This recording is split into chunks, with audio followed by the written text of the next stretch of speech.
We are the 93%. Don't believe the lies. Bill Posters is an innocent man. Good morning, May the 5th today. If you've got kids, you'll know who Five Nights at Freddy, these animatronic puppets are.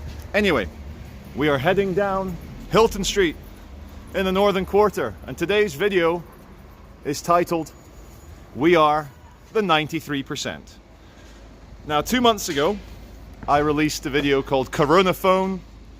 It was the kind of like debut of the first proper megaphoning in half a decade, and it did very well received, lots of likes, lots of comments, lots of views. And in it, I had about a few weeks worth of weaponized autism, where I look at this, look at all this. I studied the various news reports coming out of China. I studied the analysis of the news reports coming out of China. I tried to read between the lines, seeing what a government says versus what they do, and I came up with a case fatality rate of 7%. And the megaphone dark joke was I'd be megaphoning a group of 100 people saying, look, 7 of you will not make it, please give them a hug, say goodbye. And I don't know where the figure of 7% came from, except through extrapolating a lot of bullshit data, a lot of good data, and trying to, as I said before, read between the lines as to what the Chinese government was saying. So I came up with 7%. Now, we've got 3.5 million infected and about 252,000 dead. And the rate has stabilized at exactly 7% worldwide. If you look at the American cases, America has been testing like crazy. Like, they've really tested a high amount per capita. And they've come up with a figure pretty much exactly 7.0%. 1 million infected, 70,000 dead. It's just simple maths. So when I say we are the 93%, it's obviously a play on what happened at Occupy Wall Street, Occupy the City of London, where the people were saying we are the 99%. And who knows what effect that had, but it was interesting. From a cultural zeitgeisty point of view, it was something. Check out these abandoned buildings. Collapsing buildings. There's a great line in the Simpsons movie, which my 5 and 7-year-old absolutely love. It is very funny, and it was made in 2008. And he's got a big tanker of pig shit in his garden, and Marge goes, Homer, it's leaking! And he goes, no, Marge, it's overflowing. We are the 93%. Look, again, having gone through even more data. Oh, the terrorist, that hipster bar that was too cool to even have a name. It's even got look at that, all boarded up. You know, quick tangent, restaurants and pubs and stuff are all fucked. They're all fucked permanently. A 7% mortality rate, 3.5 times as bad as Spanish flu. Even, they're all fucked. So, look, this coronavirus, nCoV SARS-2, it's going to come in waves. It's so contagious, it's airborne. There's nothing you can do to stop it.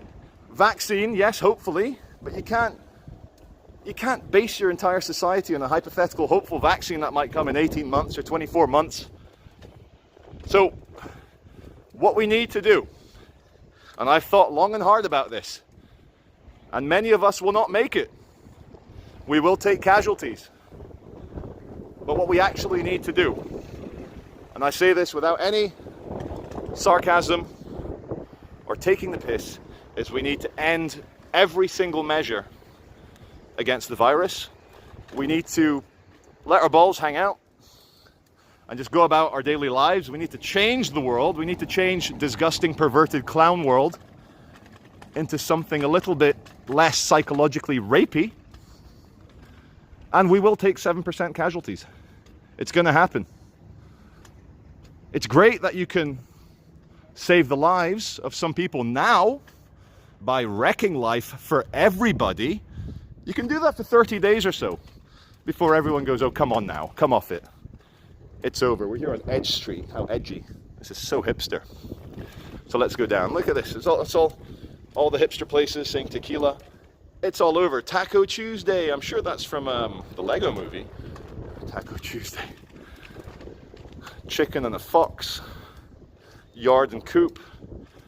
Zifferblatt. Booze, birds, beets. Haha, some people still believe birds are real. So, flattening the curve. Quality political expediency. Win the votes, when the grannies and granddads head to the polls. Yay, we've saved lives. But at what cost? And I'll tell you what, as a human being whose life is as worthy as anyone else's on earth and vice versa, I want to just discuss the difference between the words service and authority. The ambulance is a service. The fire service is a service. The police force is a service that you pay for with your taxation. You hand over money from your salary to pay for the services, and everyone contributes, and it's a beautiful voluntary game. Now, about a decade ago, maybe 2 decades ago, there was a rebranding within the National Health Service.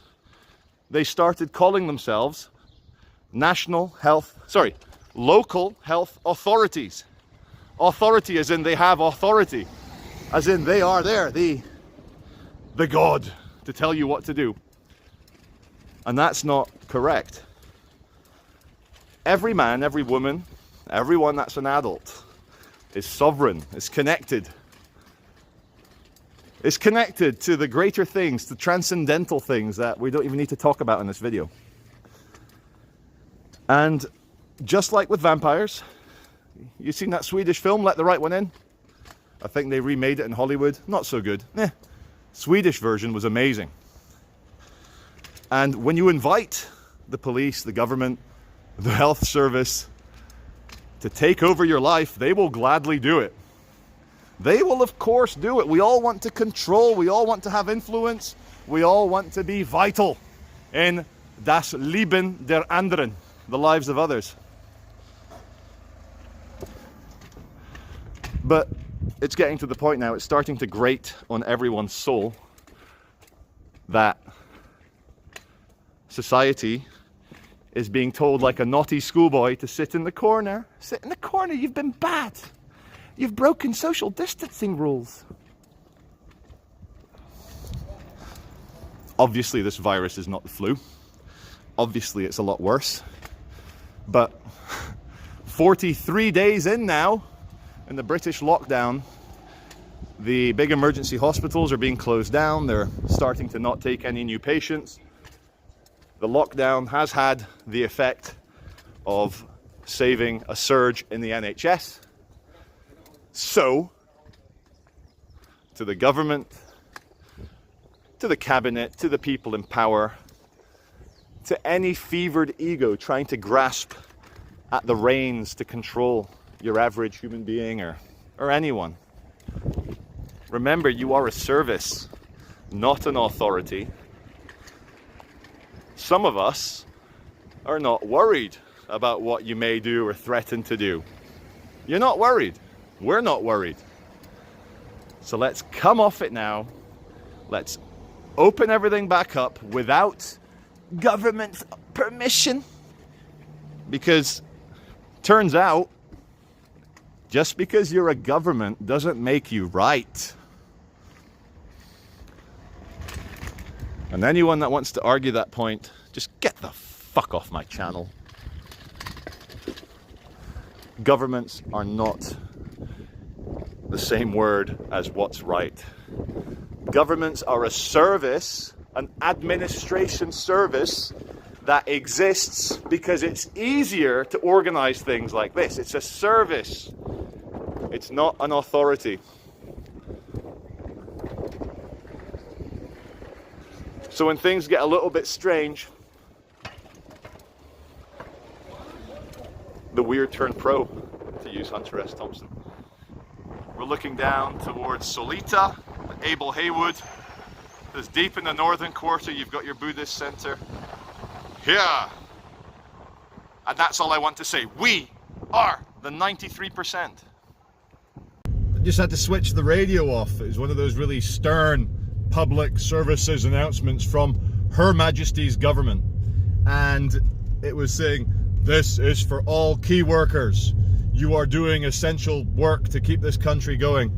You know, I got offended by that. I got triggered on behalf of all the minimum wage retail workers working in supermarkets, people being forced to work when the rest of us are getting our 80% wages.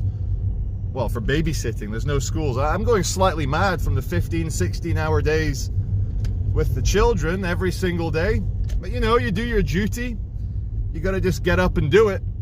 But it's just weird when you hear stern public service announcements from the government thanking key workers for turning up at their low-pay arsehole jobs where they're getting coughed at by fucking COVID-19 carriers every day. Anyway, another thing as well, nobody knows why this virus isn't affecting children, especially babies. You know, babies, especially the newborn, don't really have immune systems. The babies are being spared, the toddlers are being spared, the young children are being spared, adolescents are being spared.